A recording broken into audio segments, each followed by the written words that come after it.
Kumusta Spookify? Heto na ang finale ng kwento ko. Pero bago natin simulan ang karugtong, gusto ko lang pasalamatan ang mga sumusuporta sa akin at kay Buddy. Sa hinaba-haba na simula noong una ko pang confession, hanggang ngayon pinagtiyagaan yung subaybayan. Kaya hindi na natin patatagalin to at simulan na natin. Nalampasan ko ang pagsubok na pinagawa ng diwata ni Kay sa akin. Ang pagsubok na first time at never ko in-expect na magagawa ko. At nasusuka ako sa tuwing naaalala ko yun. Ngunit, hindi sinabi ni diwata ni Kay ang kakambal nitong panganib na dadapo sa akin. Isang karamdamang hindi ko dapat ipagsawalang bahala dahil maaari kong ikasawi ito. Sa madaling salita, nalalagay na ako sa banta ni kamatayan. Pero sabi na rin ni diwata ni Kay na malalampasan ko rin ito kung mag-iingat ako at labanan ng karamdaman na kahit anong oras ay mararamdaman ko. Kaya naman, pansamantala ko munang binaliwala dahil may mas una akong dapat harapin. Ayokong mabaliwala na lang ang paghihirap na dinanas ko kung hindi ko magagamit ito kay Rosifel na siyang nagtulak sa akin para magawa ang isang bagay na lapag sa batas ng Diyos. Nung papauwi na kami, nasalubong namin ang isang babae na may humahabol daw sa kanya na gusto siyang gahasain. Bilang mga puting tupa, kailangan namin tulungan ito para mailigtas sa mga naimpluwensyahan ng kasamaan. Nakita namin ang isang van na kulay pula, walang plaka, papalapit sa amin. "Buddy, tumakas na kayo. Isama mo yan. Doon kayo dumaan." Itinuro ko ang daan papuntang Sapa. Kaugnay lang ito ng papuntang bukid. "Hintayin niyo ako doon. Susunod ako. Sumama ka na diwata para alalayan sila," sabi ko kay Buddy at kay diwata. "Hindi kita iiwan, bayaw. Kargo konsensya kita. Baka mapano ka pa." Pagmamatigas ni Buddy. "Alis na. Iligtas mo na yan, dali. Huwag ka namang matigas. Malapit na sila eh. Takbo na kayo, takbo na!" Galit kong sabi sa kanila. "Sige, bayaw. Basta susunod ka ha. Susunod ka kaagad." Sagot ni Buddy na ayaw niya talaga sana akong iwan. Tumakbo na sila ng babae papuntang Sapa. Yung dinaanan ni na Buddy ay maraming tanim na kanipaan. Ito yung ginagawang nipa para sa kubo. Tinahak nila ito kaagad. Si diwata ni Kay hindi talaga sumunod. Mas pinili niyang manatili sa tabi ko. Nung huminto ang pulang van, bumukas ang sliding na pintuan nito at bumaba ang 3 tao na mga nakabonet na itim. Kaya hindi ko makita ang mga mukha nila. Wala silang dala na anumang deadly weapon. "Mahal kong mana, tutulungan kita kaya huwag kang matakot," sabi ni diwata ni Kay sa akin. Bago pa man sila makalapit sa aking kinatatayuan, biglang may malaking aso na parang kambing na may malaking tenga na itim ang biglang tumalon sa harap nila. Hindi ko alam kung saan nanggaling ang malaking itim na nilalang. At inatake ang 3 lalaki. Pinagsasakmal sila nito. Sinusubukan nila itong itaboy pero mas lalo itong nagiging agresibo at nagiging mabangis. Kaya napaatras ang 3 lalaki at bumalik sa loob ng pulang van. At umalis ng mabilis. Nakatayo lang kami ni diwata ni Kay. At naghihintay sa nilalang na umarap sa amin. Napanay titig nito sa papalayong pulang van. Parang alam ko na yung nilalang na yan. Bakit kaya nagpakita na ito sa akin at ako'y tinutulungan? Tanong ko kay diwata ni Kay. "Siya ang dating alaga ng papa ni Buddy. Sa tingin ko'y nasa peligro ang anak ng tagapangalaga sa kanya. Yan ay isang uri ng sigbin," sagot ni diwata ni Kay sa akin. Tumakbo yung nilalang papunta sa dinaanan ni na Buddy at lumingon pa ito sa akin na tila ba pinapasunod ako. Kaya sumunod na rin kaming dalawa ni diwata ni Kay. Pagdating namin sa may Sapa, hinanap namin si Buddy at ang babae. Ngunit napakatahimik at medyo madilim pa. Buti na lang at maliwanag pa rin ang buwan. Hindi ko na matansya kung anong oras na yun. Ngunit dahil sa nilalang na yun, na gumagawa ng ingay, natunton namin ang kinaroroonan ni Buddy. Paglapit namin ni diwata ni Kay, nakita ko Nakabulagta si Buddy sa lupa. Walang malay. Yung babae, tinatakpan ng bibig para di makasigaw. Ginagahasa ito ni Roosevelt. Tigilan mo yan! Demonyo ka! Saway ko kay Roosevelt. Ngunit tumawa lang ito at pinagpatuloy ang ginagawang kahalayan na parang inahamon pa ako na pigilan ko siya kung kaya ko. Bakit puting tupa? Naiinggit ka ba? Gagantuhin ko ang partner mo at gagawin ko sa'yo ang ginawa ko sa kasama mo. Anong magagawa mo, puting tupa? Di mo naman ako mapipigilan. Kung napatras mo ang mga inutusan ko, ako mismo ang mga hasik ng krimen. Sample pa lang to, puting tupa. Kaya magtiis ka sa galit dahil hindi mo ko kayang pigilan. Sabi ni Roosevelt na tumatawa pa. Wala na akong binitawan ng salita at lumapit ako sa kanya na patakbo at agad kong hinawakan ang braso ni Roosevelt. Ha? Bakit mo ako nahawakan? Huwag mong sabihin. Gulat na gulat ang prinsipe ng kadiliman. Oo. Naisalin ko ang itim na anghel sa katawan ko. Kaya oras na para ibalik ka sa impyernong kinaroroonan mo. Kinaladkad ko si Roosevelt at binugbog. Tinadyakan ko ng gusto. Sa tindi ng galit na naipon ko, ay nailabas ko sa kanya lahat. Tinulungan naman ni Diwata ni Kay ang babae. Kahit anong salag ni Roosevelt ay nasasaktan ko siya. Pero tawa pa rin ito ng tawa. Kahit halos di na may itsura ang nakakapang-init na dugo niyang karakas. Lumaban ka, prinsipe ng kadiliman. Para to sa mga ginagawa mo sa anak ko. At para sa ginawa mo sa pamimara sa bahay ko. Isang sipa ulit na dumapo sa baba niya. Para sa mga tao na susulsulan mo. At para tigilan mo na kami, ibabalik kita sa ilalim ng lupa. Dalawang sipa pa sa magkabilaan niyang pisngi. Sa ngalan ng Diyos, Ama, sa Anak at Espiritu Santo. Nag-sign of the cross ang ginawa kong pagsisipa sa kanya. Pagkasabi ko nito ay kumuha ako ng hibla ng buhok niya at dumistansya. Lapastangan ka, puting tupa. Pagsisisihan mo to dahil hihintayin kita sa kabilang buhay mo. Nakipagsabuatan ka sa mga itim para lang kalabanin ako. Sisingilin ka rin nila. Kaya magkikita pa tayo, puting tupa. Galit na sinabi ito ni Roosevelt sa akin habang hawak ang bibig niya na putok ang labi. Kinahay ko yung lupa na kinatatayuan ko at inilagay ko doon ang hibla ng buhok niya. Dinuraan ko ito at tinabunan ng lupa at sabay-sabing, Roosevelt, bumalik ka sa impyernong pinanggalingan mo!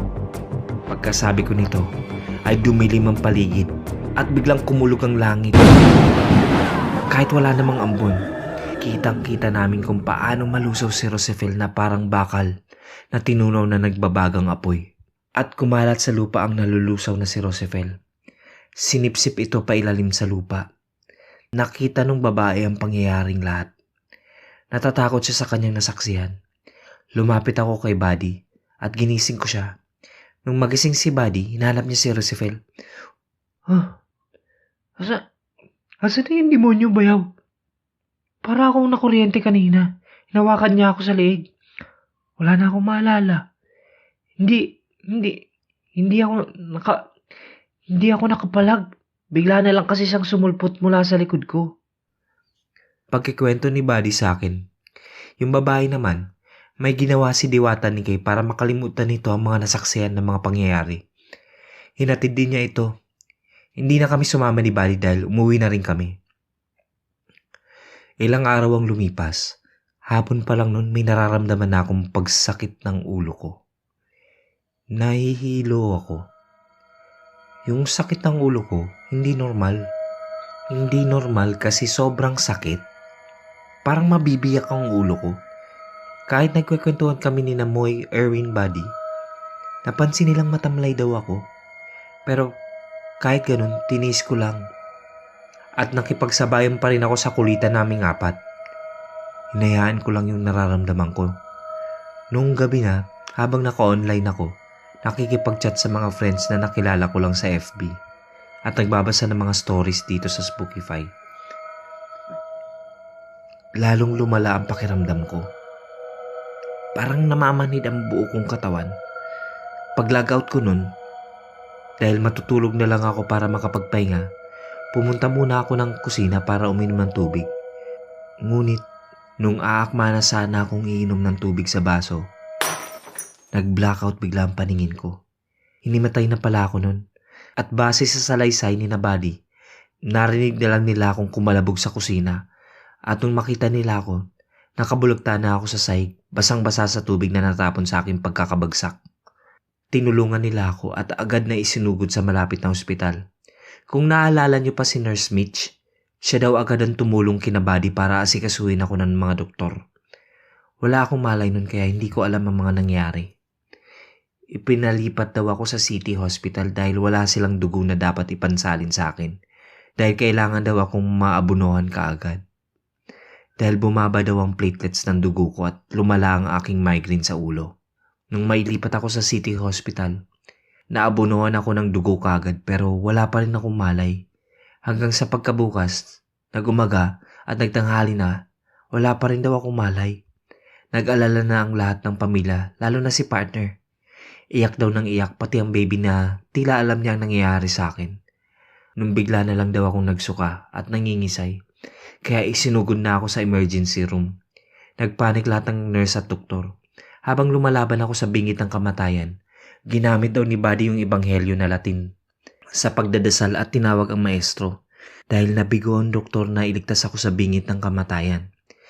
Bigla daw nagpatay sindi ang mga ilaw sa ospital at nagulat sila dahil may hangin na nakapasok kahit sobrang close ng ospital. Nagtataka sila kung ano ang nangyayari at ilang minuto lang ay tumigil din. Lumabas daw ang doktor at mga nurse at lumapit kina partner para ipaalam ang nangyari. May dala na daw na death certificate ang isang nurse na pinafilapan nila kina partner. Ngunit, ilang segundo lang gumalaw na ako ulit at bumangon. Nagulat ang nurse na nag-ayos sa akin para ilabas na sana ako sa emergency room. Uhaw na uhaw ako at tumingi ng tubig dahil pakiramdam ko'y ang layo ng aking nilakbay. Binigyan nila ako ng tubig. Sabi ng doktor, minsan daw ay nangyayari daw talaga ang ganun. Imposible. Basta, ang naalala ko lang, may isang nakaputi na lalaki na pilit akong pinapasunod at ramdam ko sa sarili ko na bumalik din ako sa pagiging bata. Mga 2 or 3 years old, hindi ako sigurado kung ilang taon ang pagbalik ko bilang bata pero yung isip ko, yung ako na ngayon. Sino ka? Saan tayo pupunta? Tanong ko sa lalaki na kaputi. Ako ay parte ng katauhan mo. Sumunod ka na lang sa akin dahil may kailangan kang makita at doon ka na mananatili. Sabi ng lalaki na sinundan ko naman at may mga kakilala kong mga nadaanan namin. Mga taong minsan ko nang nakasama na. Mga pumanaw na yun lahat sila, nakaputi. At nakangiti sa akin. Para bang wini-welcome nila ako. Ngunit, biglang may narinig kaming mga dasal. Ang dasal na napakasagrado at alam ko yung dasal na yun. Pinapabalik ako. Isa lang ang nakakaalam ng dasal na ito, bukod sa mga kasama ko sa kapunungan. Si Buddy, dahil siya lang naman ang tinuruan ko nung dasal na yun. Kaya bigla akong nakaramdam na para akong minamagnet. Pabalik at pinigilan ako nung nakaputing lalaki. Huwag ka nang bumalik, pakiusap. Tama na. Alam kong pagod ka na, hayaan mo na sila. Tsaka ko lang naklaro yung itsura niya. Nung hawakan na niya ako. Siya ay ako din. Nakaladkad kaming dalawa pabalik sa dinaanan namin. Bumalik ka na muna aking kawan. Tsaka ka na bumalik sa akin kung handa mo na silang lisanin na walang pag-aalinlangan. Isang malambing na boses ng isang lalaki ang hindi ko alam saan nagmula. Hindi ko kasi nakikita. At bigla akong naramdaman ang pagbabalik ko sa aking katawan dahil nakaramdam ako ng pagkauwaw. Nasa tabi ko na si Diwata ni Kay, si Kenta. Nag-aabang sila sa akin na nag-aalala. Nakabalik ng mahal kong bana. Sabi ko na nga ba, kaya mong paniningil ng kamatayan sa'yo. Pero mag-iingat ka pa rin dahil susubukin ka ng mga itim na anghel. Dahil sa sinabi ni Diwata ni Kay, natulala ako dahil bakit pa ako nabuhay muli kung may kakaharapin pa naman akong panganib muli? Hindi na ba talaga ako tatantanan ng mga kababalagang nangyayari sa akin? Hanggang kailan ko dadali ng mga pagsubok na ibinibigay sa akin? Hanggang saan ako dadali ng kapalaran ko na punong-puno ng misteryo bilang puting tupa na nahahaluan ng itim na anghel? Ito kaya ang dahilan kung bakit hindi na nagpapakita sa akin ang maestro. Ang lahat ng nangyayari sa akin ay nagpapatuloy pa rin. Ang mga kababalagang nakikita ko, nararamdaman at naririnig. Ako at sa ngalan ng aming mga kasamahan na mga puting tupa ay nakaantabay lang sa maaaring paglaganap at pag-atake ng mga alagad ng dilim dito sa ating mundo. Kasalukuyan din akong dumadaan ngayon sa paglilinis ng aking nagawang paglabag. Dahil nga sa pagsanib sa mga itim na anghel.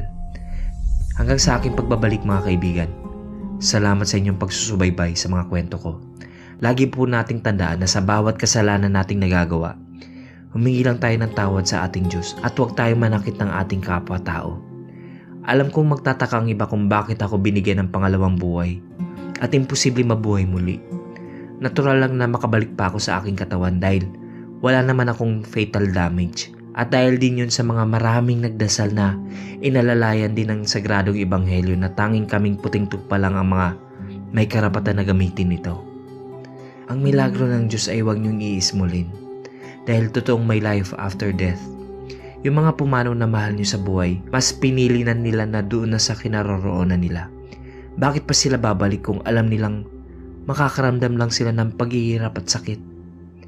At doon sa mga hindi matanggap ang pagpanaw nila, yun ay dahil may nasa likod ng biglaang pagkawala nila. Para naman sa mga hindi naniniwala tungkol dito, just see for yourself. Let God decide for us, not us decide for God. God bless us sa ating lahat. At mag-iingat kayo lagi.